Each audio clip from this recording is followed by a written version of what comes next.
Bueno, hay varias cosas que vamos a estar compartiendo con Marcelo Gonelli en cuanto a reflexiones de la semana.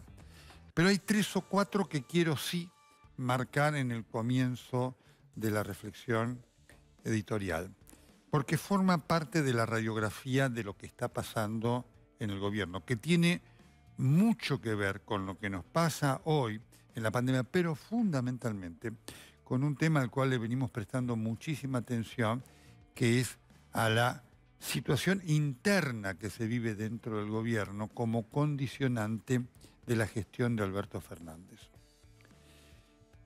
El jueves, el presidente de la República dio una, vamos a llamarla entrevista, entre comillas, a un youtuber que forman parte de las estructuras mediáticas militantes afines al gobierno.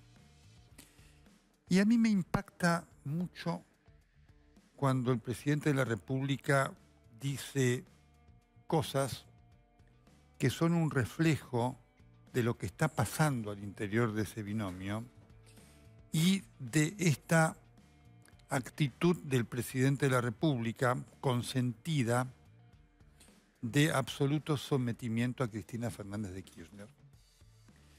Y este es un elemento de enorme importancia porque además era lo que Alberto Fernández había prometido no iba a hacer.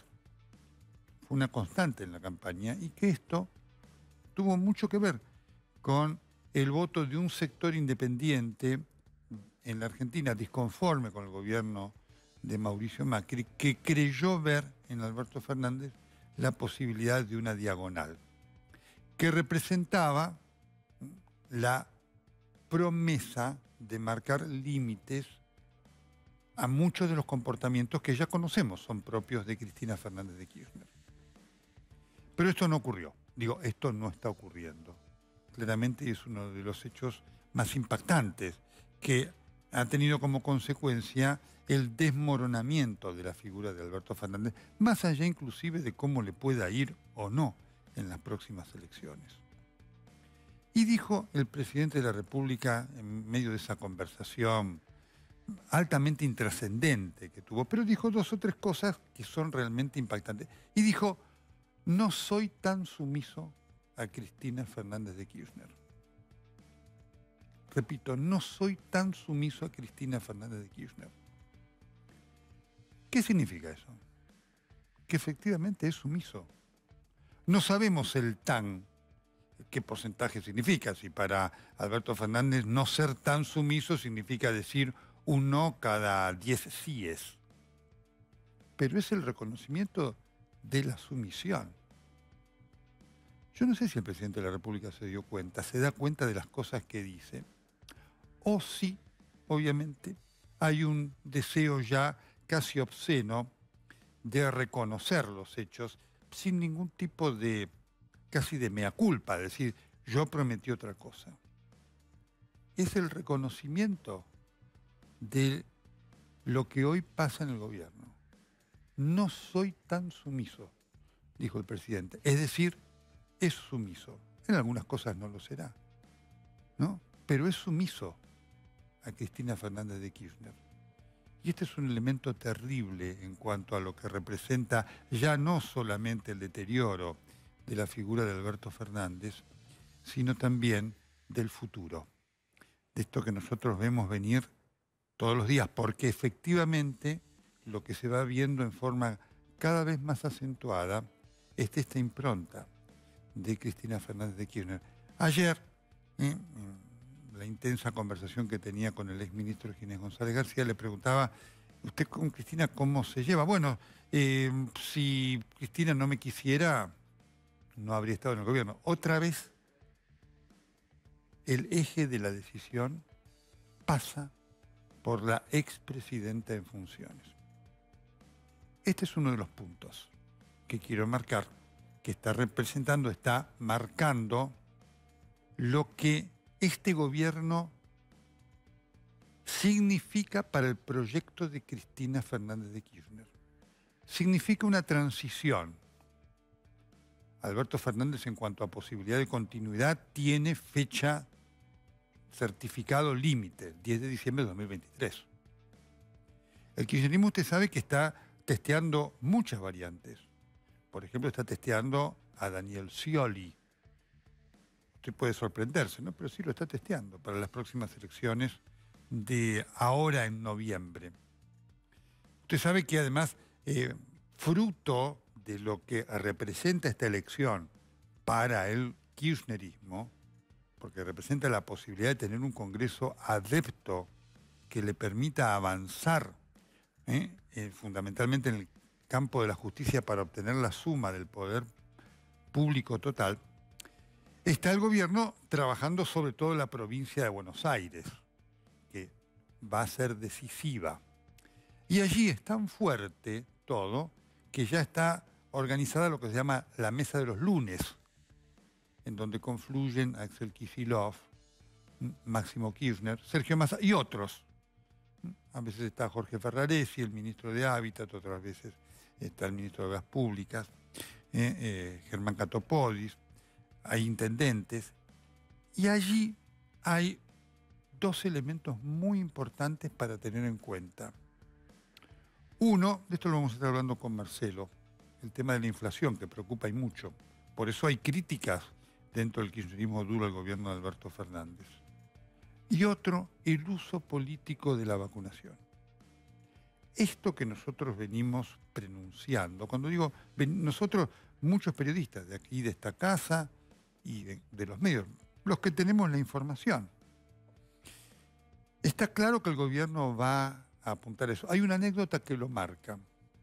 Son muchos los que se han vacunado en la provincia de Buenos Aires y se han topado con funcionarios de distinto rango del gobierno, desde la vicegobernadora hasta ministros o secretarios o subsecretarios o colaboradores en una intendencia que aparecen por los centros de vacunación, amablemente saludan, se presentan y dicen: tu gobernador te cuida. Ten en cuenta que esta vacuna significa que tu gobernador te cuida. Hecho más claro del uso proselitista de la vacuna es impresionante. Y vamos a tener más en la medida que lleguen las vacunas, cosa que todos esperamos e iremos a celebrar cuando esté, digamos, cuando se dé no solamente la llegada, sino también fundamentalmente la administración. Pero este punto lo quiero señalar, punto que debería ser también punto importante de análisis para la oposición, para tener en cuenta la dimensión del desafío que enfrenta frente a una maquinaria de poder que utiliza los recursos del Estado sin ningún tipo de límites para ir en pos de su objetivo, que es conseguir poder. Y dos cosas más en relación a esto, para que tengamos en cuenta del momento que se vive y de lo que el kirchnerismo viene imponiendo como tal. No es casual lo que pasó con Venezuela en estos días en cuanto a que el gobierno argentino se retiró de la demanda contra Venezuela en el tema de los derechos humanos. Ustedes saben que la denuncia contra Venezuela es muy fuerte porque además en la Comisión de Derechos Humanos de la Organización de Naciones Unidas la encabeza ni más ni menos que Michelle Bachelet. Nadie podrá acusar a Michelle Bachelet de representante del capitalismo, el imperialismo y lo que fuere. Bachelet es una mujer de una enorme trayectoria dentro del socialismo chileno y además alguien que sufrió en carne propia la brutalidad del pinochetismo en el avasallamiento de los derechos humanos que costó la vida de familiares. Por lo tanto, eso califica absolutamente ese informe. Ustedes recuerdan, nosotros estuvimos en Venezuela y puedo darles fe de lo que representa ese régimen cívico-militar que absolutamente viola derechos humanos todos los días. Que este gobierno desconozca esto, que este gobierno defienda ese régimen, marca la contradicción absoluta del kirchnerismo y la utilización de los derechos humanos en pos de objetivos políticos. Alberto Fernández, Felipe Solá, Sergio Massa habían dicho que en Venezuela había una dictadura. La había y la hay, pero el kirchnerismo pretende ignorarlo, porque para el kirchnerismo todo lo que significa afinidad política es fundamental. Y la afinidad política del kirchnerismo lo ha llevado a esta visión maniquea de los derechos humanos. Al kirchnerismo le impacta, le preocupa la violación de los derechos humanos de los que pueden ser aquellos que son sus enemigos, ¿no? Cuando sus enemigos son los que violan los derechos humanos, el kirchnerismo se sube al caballo de la denuncia. Cuando quienes los violan son sus afines, eso no existe. Es la esencia del kirchnerismo, la contradicción permanente, es decir, la mentira.